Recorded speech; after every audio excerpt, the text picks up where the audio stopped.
Ladies and gentlemen, boys and girls, persons of all ages, welcome to the most exclusive group in the wrestling community. And now, your hosts, first, from Guadalajara, Puerto Rico, Macho Rodriguez,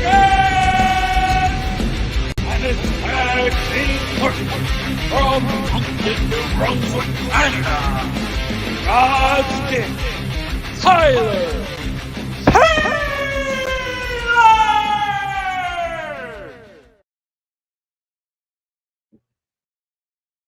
Como estamos, mi gente? Welcome to another edition of Wrestletalk here on Must Love Wrestling. Guys, today's going to be a short one because I'm doing a show directly after this with our sister network, Working the Marks. But I wanted to come on here because I wanted to touch on CM Punk and Seth Rollins and that amazing promo by Becky Lynch last night. This is going to be a short one, guys, but I had to talk about these two things because what we're witnessing right now with CM Punk in WWE is them getting him to a level of superstardom in which he has never been before. They are utilizing him in the best way possible. And they're doing that by showcasing and giving you the story that he is a problem child, that he is the guy that quits, that he is the guy that runs away, that he's the guy that gets fired. And they're utilizing it by having Seth Rollins be the guy who continues to point out that it's only a matter of time before CM Punk shows his true colors. It started earlier in the night with Drew McIntyre saying that CM Punk is not a good guy. But in turn, it has turned into one of the most captivating stories that we have seen in professional wrestling in quite some time. You see, right now, what we're witnessing is WWE take everything that CM Punk did in AEW without mentioning that company, but they're giving us that storyline. The fact that he failed at the other company, the fact that he left and wanted to be let loose, unstructured, unfiltered, and it didn't work. And now he's being showcased, immediately thrust into the spotlight with the World Heavyweight Champion Seth Rollins, who is over 200 days as World Heavyweight Champion and is in an ongoing feud with Drew McIntyre, the Scottish psychopath. But he's making sure that CM Punk knows that he's there to put a stop to whatever CM Punk is trying to do. That he will not relinquish the World Heavyweight Championship. That it doesn't matter if he wins the Royal Rumble. He's not going to get the main event at WrestleMania. And I love this, guys. I think this is one of the best possible ways to bring in CM Punk because it's utilizing real world issues. There was a lot of controversy surrounding CM Punk in AEW.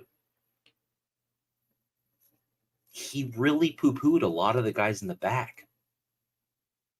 But I'm enjoying the fact that we're going back to the NXT days to where they tag together. We're showcasing the fact that Seth Rollins thinks this guy's a piece of crap, that he had to say that he felt with every fiber of his being, I hate CM Punk. This is the way to do it, guys. This is why WWE will always be superior to the indie-rific company known as AEW. And I want to also point this out, that there was kind of a swap made. AEW got Adam Copeland, the rated R superstar. And now he's main eventing Dynamite against Christian Cage. Their feud isn't even so big where they're not main eventing or even on a pay-per-view. We got to watch that match for free. And CM Punk comes in to WWE. The fans love him. They chant his name while Seth Rollins is in the ring. And he might main event night one of WrestleMania. And the reason I say night one is because Roman Reigns is the face of professional wrestling, whether you want to admit this or not. Roman is going to main event night 2 with whoever gets that spot. Now, I believe it's going to be Cody Rhodes, but it's definitely Roman Reigns' spot. I'm also seeing that there's been a lot of hatred towards CM Punk in the interwebs. The IWC has been going crazy. He's become more polarizing than I've ever seen him before. Wrestling fans are doing their damnedest to hate everything he does. There is a vast majority of AEW fans that are pointing out on Twitter, pretty much in the past 24 hours, that the promo that Seth Rollins cut last night was copy and paste from the promo that Hangman Adam Page cut. Guys, there was no substance to that promo. It was Hangman Adam Page going into business for himself. In this way, it's structured. CM Punk knew what Seth was going to say out there. He knew where the story was going to go. And he gave it right back to him. See, CM Punk doesn't need to give you a pipe bomb every single time he goes out there. All he needs to do is be that dude. Just go out there and be yourself. Be Carlos Miguel Punk. Because that's what got him to this spot. And he was never a fit in AEW because he had passed up that indie feel. He became a prime time superstar. He became a top dog. I understand that a lot of fans out there are angry that CM Punk went to WWE, but guys, it's for the betterment of the business. Right now, he's in a main event spotlight. He's out there weekly on Monday Night Raw, the brand that needs him the most. And he's doing it in such a way, it's coming off genuine. It's not coming off like a shitty, carbon copy of what he did in AEW. It feels natural. Him and Seth Rollins look like they're about to tear the house down. Like this story is going to take over all of WrestleMania season. I honestly believe that with this story being put in front of us, this might eclipse whatever Cody and Roman do.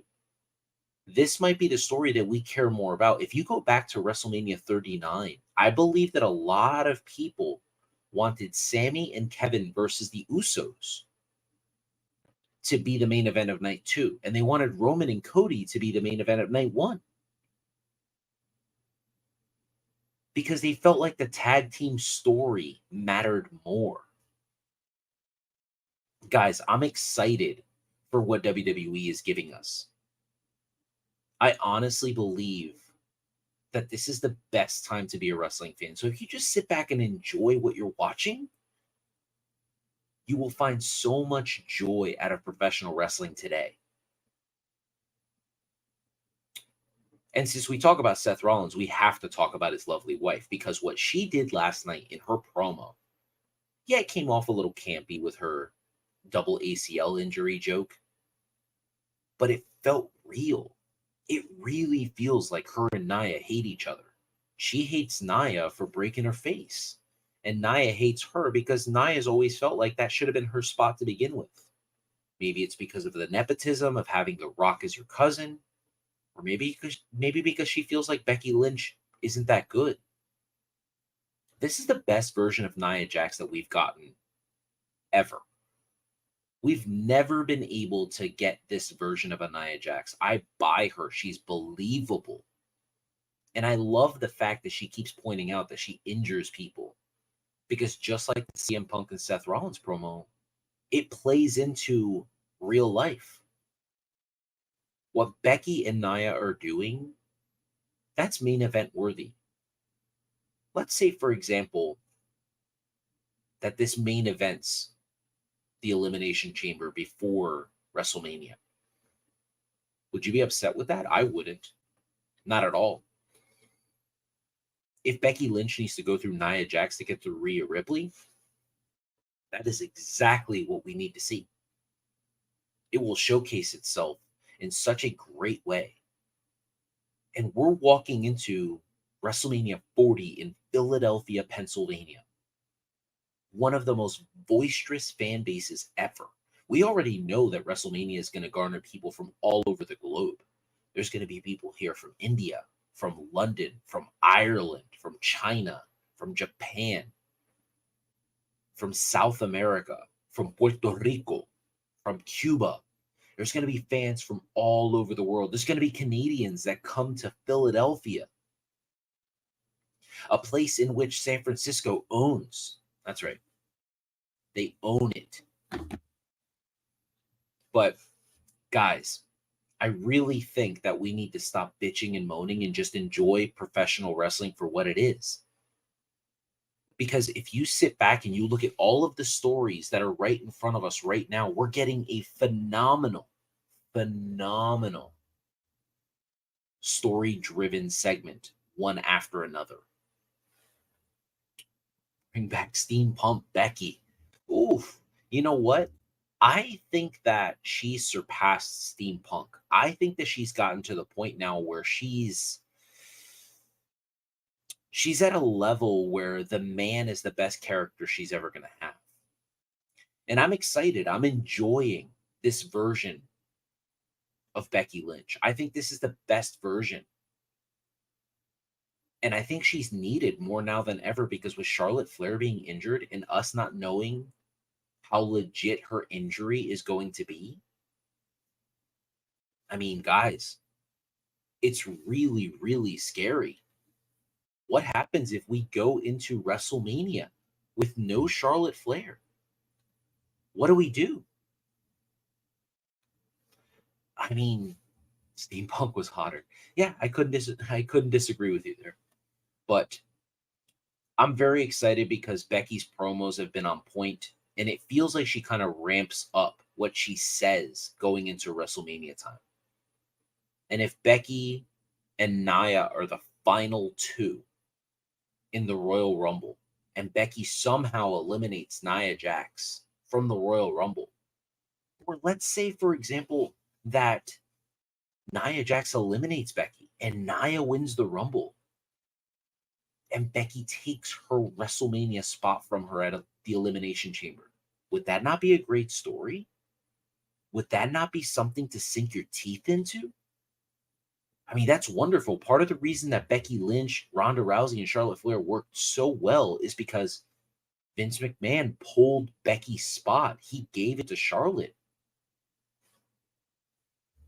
I mean, if we get Becky versus Rhea one-on-one at WrestleMania, I'm all for it. If we get Becky versus Rhea versus Nia, I'm all for it. I think it's wonderful.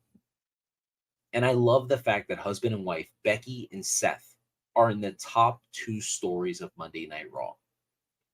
Because SmackDown has its own great stories. We're going to have babyface Bayley against Io Sky at WrestleMania. And it's Damage Control doing her best. Oh, let's see here. Tyler Taylor. Motherfucker, you should be on the show. I thought you were on a cruise.